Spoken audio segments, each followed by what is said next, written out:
বিদ্যালয়ের খেলার মাঠ দখল করে বানানো হয়েছে বাজার। তবে স্থানীয় এক প্রভাবশালীর দাপটের কারণে বিভিন্নভাবে চেষ্টা করেও তা দখলমুক্ত করতে পারেনি বিদ্যালয় কর্তৃপক্ষ। এমন ঘটনা ঘটেছে নরসিংদী সদর উপজেলার করিমপুর ইউনিয়নের রসুলপুর গ্রামে।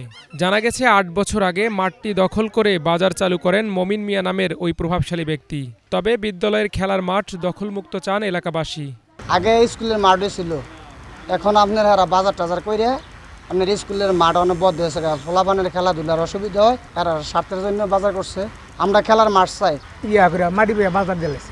আমরা দাবি হলো আমরা খেলাধুলার মাঠের লাগিয়ে খেলাধুলা করতে পারবো, মানুষ যদি মাঠটা যদি আজার হতে খেলাধুলা করতে পারবো। এটা রসুলপুর হাই স্কুলের মাঠ ছিল, বহুত বড় ছিল, বুঝছেন না। অনেক অস্তে অস্তে নিতে সবাই নিয়ে এটা দল করে অনেক বাজার ঘুরে লাগছে। বেরিবাদ হওয়ার পরে খারাপ দিয়া এই মাটি ভরাট করে হারা বাজার না, এটা কোনো তাদের জায়গাও না, কোনো কিছুই না। এটা রসুলপুর প্রাইমারি স্কুলের জায়গা। আমরা চাই এই স্কুলের জায়গা পুনরুদ্ধার হইয়া মাঠ হিসাবে প্রতিষ্ঠিত হোক। এদিকে অভিযুক্ত মমিন মিয়া বলছেন ভিন্ন কথা। এই স্কুলটা চারবার লড়া হয়েছে, চারবার ভাঙছে। এই স্কুলটা এখন আমার আম্মার জায়গা, আমার আউল ভাইয়ের জায়গা, আরেকজন হচ্ছে জায়গা কিনারের মেয়ে তো এই স্কুলের করা হয়েছে। স্কুলের স্কুল আছে, যে ভিতরে বাউন্ডারি দেওয়া আছে, খেলার মাঠ আছে। তবে বাজারের বিষয়ে বিভিন্ন অজুহাত দেখালেও জায়গাটি বিদ্যালয়ের, সেটি স্বীকার করে অভিযুক্ত পক্ষের লোকজন। এই জায়গাটা ছিল সরকারি জায়গা, প্রাইমারি স্কুল ছিল, আমরা দেখছি আর হাই স্কুল অনেক আগে পাকিস্তান ভিডিও হয় আপনার নিচে গা পঞ্চবড়ি হারিস চেয়ারম্যানের কালে আমরা এই জায়গাটা বরট করা হইলো। হারিস চেয়ারম্যান বলছে না বেলা এই জায়গা তোমরা বরট করো না। এবার যখন আপেল সাহেব চেয়ারম্যান হয়েছে, এখন আল্লাহ হারা ষড়যন্ত্র তুলছে, বাজার ভেঙে লাগবো, খেলার মাঠ করবো। এই জায়গা আজ 7 বছর হয়, এলাকার মানুষ দোষে মম সাহেবেরা আল্লাহ কত আমি কি করবো, আল্লাহ আমরাও মিয়া কইরা পরে মম সাহেবের জায়গায় 100% থেকে 95% জায়গা বর্তমানে আছে, আর 95% জায়গা ওই বিলীন হয়ে গেছে।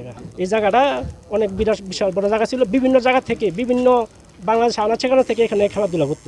বিষয়টি স্থানীয়ভাবে সমাধানের চেষ্টা করেও সমাধান মেলেনি বলে দাবি বিদ্যালয় পরিচালনা কমিটির। নদী ভাঙনের কারণে স্কুলটা পাশেই আরেকটা জমিতে স্কুলটা স্থানান্তর করা হয়।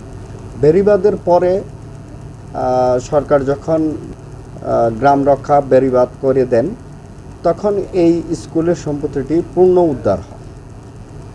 তাই এখানে আসলে একটা মহল, স্থানীয় মহল বালু ভরাট করে এখানে দোকানপাট তৈরি করেছে। যারা দখলে আছেন দোকানদারদেরকে আমি আমার পরিষদে তাদেরকে আমন্ত্রণ জানিয়েছিলাম। এটা তারা তখন এই আমার ডাকে আসে নাই। একজন প্রভাবশালী মহলের ইন্ধনে স্কুল কর্তৃপক্ষ এটাকে আবেদন করেছে যথার্থ বিভিন্ন দপ্তরে। আশা করি তারা যথাসময় খুব দ্রুতই আমাদের এই স্কুলের জায়গাটুকু উদ্ধার করে দিবেন। সরকারি সম্পত্তি উদ্ধার করে ছেলেমেয়েদের খেলার মাঠ উন্মুক্ত করে দেওয়া হবে বলে জানিয়েছে জেলা প্রশাসক। এটি যদি সত্যি স্কুলের মাঠ হয়ে থাকে, তাহলে স্কুলের মাঠ কোনো অবস্থাতেই প্রতিবন্ধকতা সৃষ্টি করে খেলাধুলার চর্চায় বাধা দেওয়া যাবে না। আমরা সেই স্কুলের মাঠ, নিশ্চয়ই এটা সরকারি স্কুলের মাঠ যদি হয়ে থাকে, সরকারি স্কুলের সম্পত্তি, আমরা সেই সরকারি সম্পত্তিটা উদ্ধার করে এই স্কুলের ছেলেমেয়েরা যেন খেলাধুলা করতে পারে, এবং একই সাথে আর সেই গ্রামের ছেলেমেয়েরা যেন খেলা করতে পারে, সে মাঠটা আমরা উদ্ধারের ব্যবস্থা করব। Bangla vision news desk.